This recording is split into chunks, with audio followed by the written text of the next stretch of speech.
Salut tout le monde, c'est GC09 et aujourd'hui on se retrouve pour une nouvelle vidéo.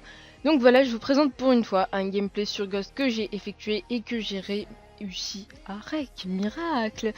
Donc voilà, sans aucun bug pour une fois. Donc normalement il devrait y avoir les FPS, puisque avec Frappe j'avais mis les FPS pour voir les montées et descentes des trucs. Donc là regardez, tellement que je connaissais pas la map, je me suis perdu dans les toilettes de la map. Donc voilà, donc je connaissais vraiment pas la map, comme je vous ai dit, j'ai pas fait beaucoup de parties. Je suis tombée dans une partie qui était déjà commencée, mais bon c'est pas grave parce que les autres que j'avais commencé, bah ça avait bugué. Donc là j'ai de la chance, la partie ne bug pas, donc même si le gameplay n'est pas super beau à voir, voilà quoi. Donc c'est en jeu d'armes, hein, vous avez dû le remarquer. Donc voilà, donc la partie, je vais faire du négatif, mais je vais quand même réussir à faire pas mal de kills, hein, parce que il y avait déjà une personne qui était, je crois, déjà à 13 changements. Donc voilà. Donc dans cette vidéo, je vais vous parler de Ghost, de mes impressions et tout ce qui est de ça.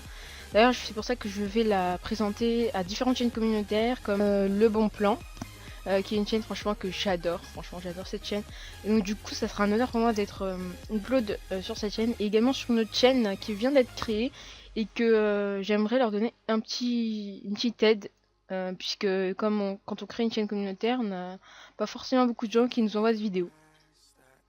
Donc voilà, donc maintenant je vais vous parler de mes impressions. Donc tout d'abord, Ghost, il est super différent de BO2, donc déjà j'ai l'impression qu'en fait c'est un mixte entre BO2 et MW3. Je sais pas pour vous, mais moi j'ai l'impression que c'est un mélange.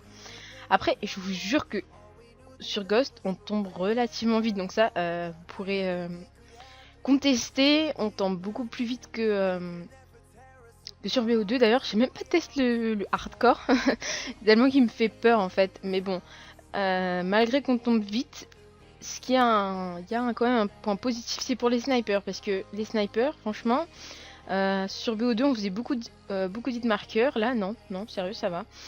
Même en mettant le silencieux par exemple sur l'USR, on arrive à faire du feed, enfin, de faire des kills quoi. Donc voilà, donc je trouve ça pas mal. D'ailleurs, avec l'USR, j'ai réussi à faire des collades, des trucs comme ça.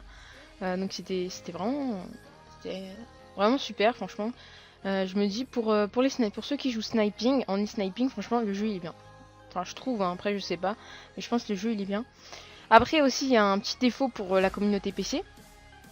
C'est que le jeu prend relativement du temps à se lancer, hein. Ça y a rien à dire, il prend vachement du temps à se lancer, pardon.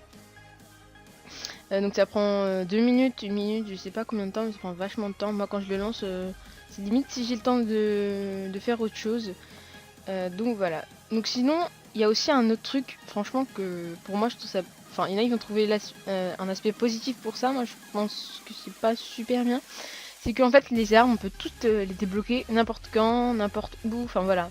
C'est-à-dire si quelqu'un avait déjà fait le jeu, qui connaît les bonnes armes et tout, et que son ami il va l'acheter dans je sais pas un mois, il peut lui conseiller les armes à débloquer en première, alors que quand on connaît pas le jeu et tout, et bah voilà, on débloque les armes au fur et à mesure et tout, alors que là on peut les débloquer n'importe quand. Et ça perd un peu son charme de se dire ouais, on attend, ça nous motive pour monter de niveau comme sur BO2, ouais, genre et tout, on attend d'être, je sais pas, niveau 50 pour débloquer une autre arme et tout. Bon après, il y en a beaucoup de gens qui vont dire oui, mais ça permet d'avoir, comment dire, que tout le monde soit égal, qu'on peut tous débloquer en même temps les armes. Ça, je suis d'accord à 100% sur cette opinion. Mais en même temps, moi, franchement, ça me démotive un peu à jouer à Ghost. Voilà. Après, c'est vrai que beaucoup de gens ont rejeté Ghost.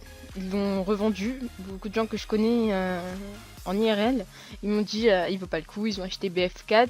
Ils disent beaucoup aussi que c'est un plagiat de BF4. Enfin, pas un plagiat, mais que ça ressemble un petit peu à BF4. Un peu quand on cut et tout, enfin je sais pas, moi franchement j'ai pas trop l'impression. De manière Call of BF ça sera toujours différent. D'ailleurs c'est pour ça qu'il y a une communauté BF, une communauté Call of. Donc voilà, donc là d'ailleurs je suis à l'USR, donc je vais faire quand même un beau kill. Enfin, je trouve, hein, je pense que c'est un beau quickscope. Même si je crois que les quickscopes ça se voit pas trop sur ce Call of, justement parce que dès qu'on appuie sur le clic quoi pour mettre le viseur, et ben on voit les lunettes, les traits de la lunette et tout. Donc voilà, c'est un peu chaud de faire des quickscopes. Donc voilà, j'espère que vous aurez aimé mes impressions. Donc voilà, c'est les impressions d'une gameuse si vous voulez. Donc je pense que je mettrai ça en titre. Donc voilà, donc merci aux chaînes communautaires si elles m'uploadent. Donc voilà, donc je vous dis à la prochaine. Allez, tchuss tout le monde!